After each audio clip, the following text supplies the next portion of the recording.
Guys, sa mga may mga sasakyan na ang problema ay clock spring. Ganito, clock spring to. Yan. Bali sa sasakyan guys, merong mechanical na horn switch katulad nito. Yan, mechanical yan. Kumbaga ito, tatama siya rito. Ito na mga clock spring na tinatawag. Ito yung ribbon type. Yan, katulad nito guys, nagkalasan.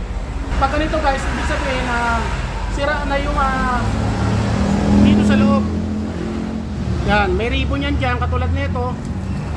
Yan, kapag naputol yan guys, mawawala na ang busina nyo.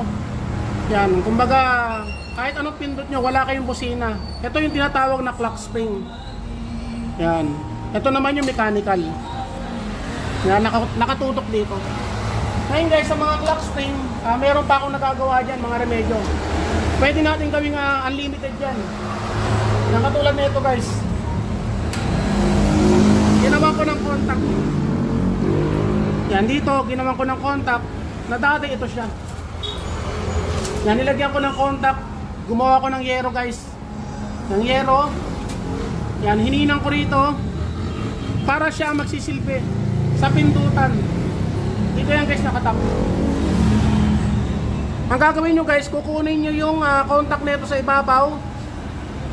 Tapos yung contact nya papunta rito sa ilalim. Hahanapin nyo lang guys, kung meron kayong multitester, hanapin nyo lang. Kapag nakuha nyo, hinangin nyo na. Yung katulad nito guys, hininang ko na lahat para sigurado. Ngayon syempre, yung kabila nyan, ito rin siya, ribbon type yan, nasa loob yan. Yan, nasa loob yan ito. Ang ginawa ko, naglagay ako na ito guys, ng plancha na tanso. Tapos kinuha ko rin yung contact nya, papunta rito, papunta na rito guys sa harness ng sasakyan. Papunta na yan guys sa relay ng busina. Yan, nasa baba yan guys. Katulad nito, yan, nandito siya, nasa baba. Ito siya mismo yung nasa dulo, nag-iisang piraso. Yan yung sa busina. Yan, ngayon guys, ang gagawin nyo kung gusto nyo mag-DIY, hahanap lang kayo ng yero o tanso na plancha. Ano kaya kung wala kayong ganito? Yan, mga yero. Yan, ang gagawin nyo, bibilog lang kayo ng ganito, tapos bubutasan nyo yung gitna. Ganito kalalabasan nyo guys. Yan, ito na. Yan. Ngayon guys, kapag magbubutas kayo, kailangan ito, lalagyan nyo ng play. Huwag nyo isasagad dito yung yero na ito, nakasagad dyan. Kailangan ito, dito siya maglalaro. Para dito naman yan guys. Yan dito. Yan, para dito yan, ganyan o. Yan. Ngayon guys, ito na yung ginawa natin. Ito yung sa ilalim, yung contact. Ito naman yung sa ibabaw. Yan, tingnan nyo guys.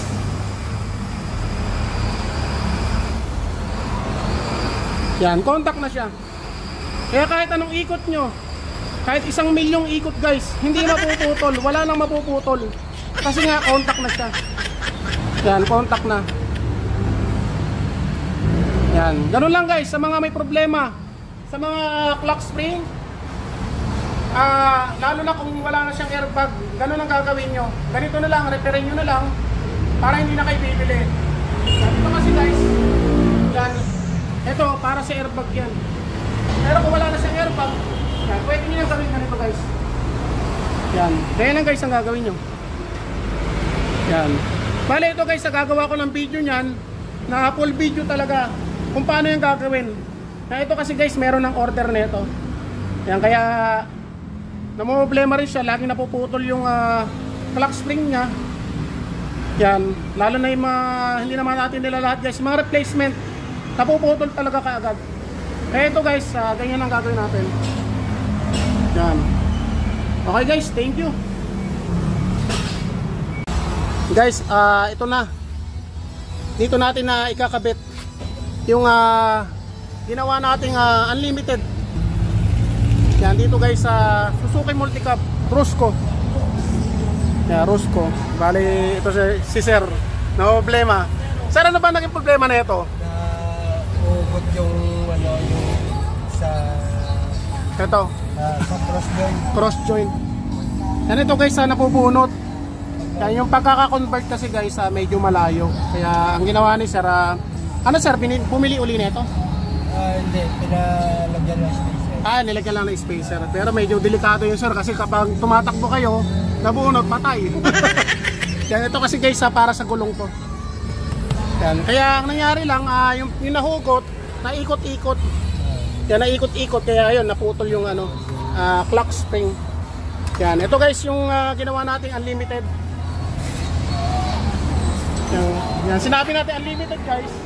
Yung kanina pinakita ko, yung pagkakagawa ko. Yan, ito na. Kahit iikot-ikot yan.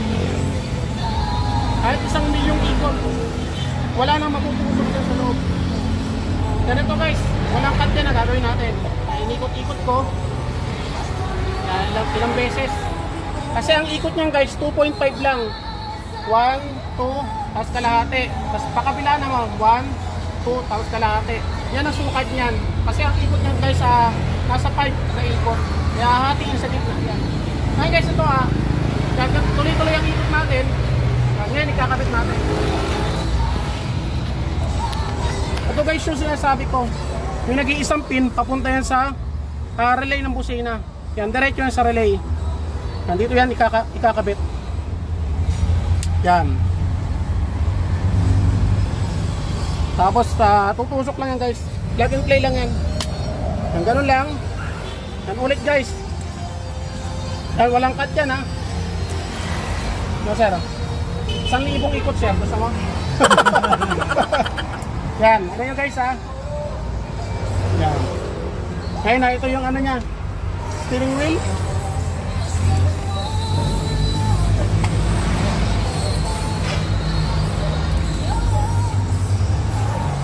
Yan. Ngayon guys, dito yung contact na kinuha natin. Itong unang-una. Yan. Dito yung nakalagay. Yan. Ito yung unang-una.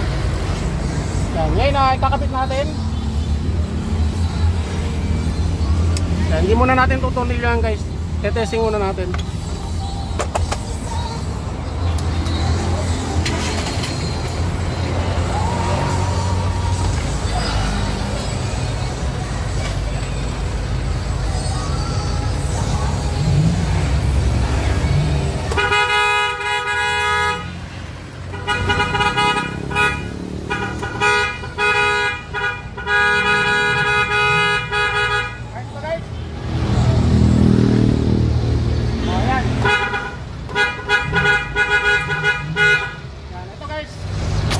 Kapag magagawa kayo niyan, kailangan nakalagay rin ng tornilyo.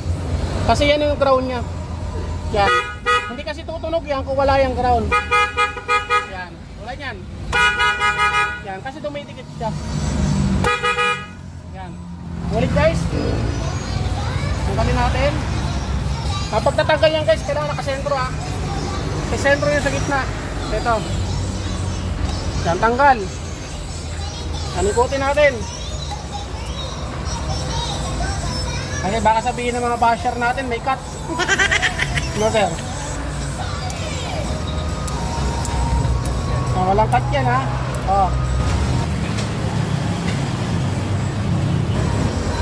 Ano ulit? Ito guys, marami na akong ginawa niya, kaya lang hindi ko lang binibidyohan. Pero ngayon bibidyohan ko na para sa mga may problema sa mga clock spring. Basta kaya natin gagawin natin. Ito guys, wala na to kasi wala namang airbag to. Dito yan.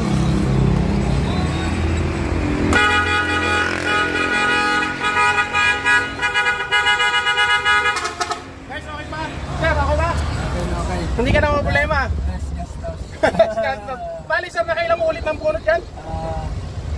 Pangalawa na ngayon. Pangalawa na. Kaya yun guys, nangihinayang kasi ako sa pera ni sir. Kaya ito, baka sakali mabunot ulit. Ito. Baka sakali mabunot, bibili na naman si sir. Magpapangatlo.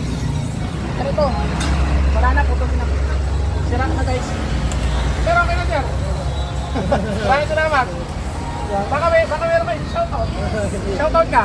Shoutout. Kaya shoutout, misis niya yan. Yan, si ma'am. Yan, okay. Thank you. Sir.